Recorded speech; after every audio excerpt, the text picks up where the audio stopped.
Kapag sinabing lutong Macau, daya. Pero ang totoong lutong Macau, panalo dahil pinagsama-sama itong pagkain Chino, Portuguese at iba't iba pang mga lahi. Kapag sinabing lutong Macau, magduda na. Pero dito sa Saivan Lake Square, sa siyudad ng Macau, hinding-hindi ka malalamangan. Napakarami ritong pagpipilian. Idinaraos kasi sa linggong ito ang kanilang 14th Macau Food Festival. Ang Macau ay maituturing na isang melting pot ng sari-saring mga lahi, Chino, Portuguese at iba't iba pang mga bansa, pati ang kanilang mga pagkain. Pinaghalo-halong impluensya mula sa iba't ibang panig ng mundo at ipinagdiriwang nila ito sa pamagitan ng Macau Food Festival. Meron ditong 5 food zones na pwedeng bisitahin. Nakalulula ang dami! Tampok sa Chinese restaurant zone ang iba't ibang lutong Chino, katulad ng dim sum, pansit, fried chicken, at sariwang seafood. Xiaolongbao nga. Kaya lang dapat dahan-dahan ang kain kasi mainit yung sabaw eh. Sarap.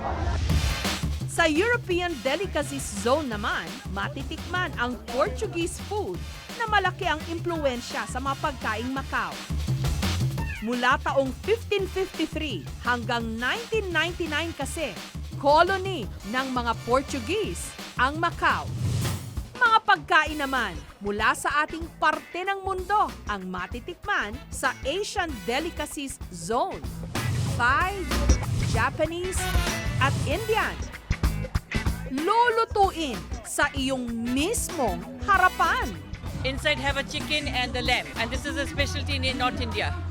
Inorganisa ang 14th Macau Food Festival ng United Association of Food and Beverage Merchants of Macau. Hinding-hindi nga raw maninibago ang mga turistang Pilipino rito. Lalo't karamihan sa staff ng mga food stall, Pinoy. Mahirap, pagod, pero masaya. Masarap na masarap. Hindi na kayo pumunta sa iba't ibang lugar. Dito na lahat. Japanese, Korean, Thailand. Ayan. Lahat po ng gusto nyo kainin. Sa Macau! Enjoy!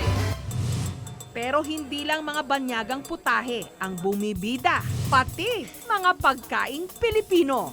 Katunayan, noon nga raw nakaraang taon, pumatok ang mga putahing tampok ng Umami Philippines flavor, ang kaisa-isang Pinoy restaurant dito sa Macau. My friend kasi owns mga grocery store na selling all Filipino product. Parang nakita niya na pwede siya mag-open ng isang restaurant, okay, na serving Filipino food. Saka medyo yung population kasi ng mga Filipinos dito sa Macau, medyo malaki. Taong 2012, nung unang buksan ang Pinoy restaurant na ito dito sa Camwest Garden, kung saan ang kanilang house specialties, sisig, bistek Tagalog, at lechon manok. Hindi nga lang daw mga OFW at mga turistang Pinoy dito sa Macau ang kalimitan nilang suki, kundi pati ang mga taga rito. Ito, para ka lang nasa Pilipinas. Kasi nakakamiss. Tatanong sila kung maanghang, sinasabi na lang namin hindi maanghang. Filipino food is not spicy. Kasi medyo yung mga Chinese medyo takot sa spicy. Kung naumay sa dami ng mga pagkaing natikman, no problem. May pantapat silang sikat na dessert mula Macau, ang egg tart. Ang Lord's Toast Bakery ang sinasabing pinakasikat at pinakaunang gumawa ng egg tart dito sa Macau, na ang main branch nasa Coloan Island. Dekada 80 nung buksan ito ng British na si Andrew Stowe. Ang kanilang egg tart halaw sa pastis de nata na sikat ding egg tart ng mga Portuguese. Nung sumakabilang buhay si Andrew Stowe dahil sa asthma taong 2006, ang anak niyang si Audrey ang nagtuloy ng kanyang pamana. Lahat ng mga turista na pupunta ng Macau, Hinahanap nila yung egg tart namin kasi ito ang pinaka-best seller sa buong Macau. Lalo na yung mga nagmamadali, papunta na ng airport, talagang gano'n ang nila sabi namin, talagang magtiis kayo kung gusto nyo kumain, mahaba ang pila. Kada egg tart, 8 Macau official pataka ang tawag sa kanilang pera rito. Ang katumbas nito, mahigit 40 pesos. Pretty sweet and crispy and caramel flavor. Isa naman sa mga dinarayong landmark dito sa Macau, ang ruins of St. Paul sa San Malo. Perfect ditong mag-selfie. Ito ang ruins of St. Paul, ang pinakasikat na landmark at tourist attraction dito sa Macau. Ito na lamang ang natitira sa simbahang itinayo ng mga Portuguese. Nasunog ito nung naglaban ang mga Chino kung kanino sakop ang teritoryo ng Macau at ang mga mananakop na Portuguese. Walang problema ang gutom. Marami ritong matitikman. Isa sa mga binabalik-balikan ditong street food, ang kanilang meat jerky. Parang tapang baboy o baka. Tinimplahan ng samut-saring pampalasa. Masarap papakin o ipang-ulam.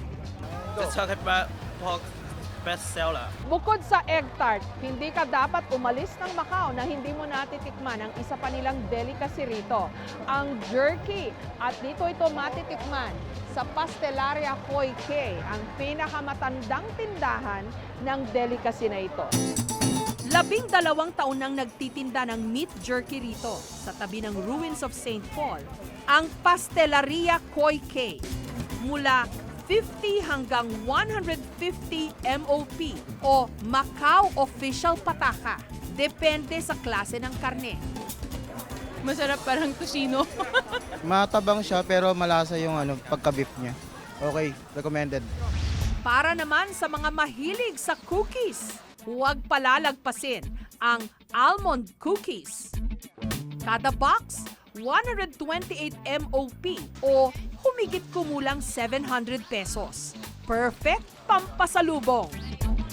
Malutong, malasa kasi meron siyang almonds. Perfect na merienda. Ang mga lutuing Macau, pinaghalo-halong impluwensya at kultura ng napakaraming mga bansa para itong package deal sa sarap. Wala ka nang hahanapin pa. Walang kadaya-daya. Lutong Macau.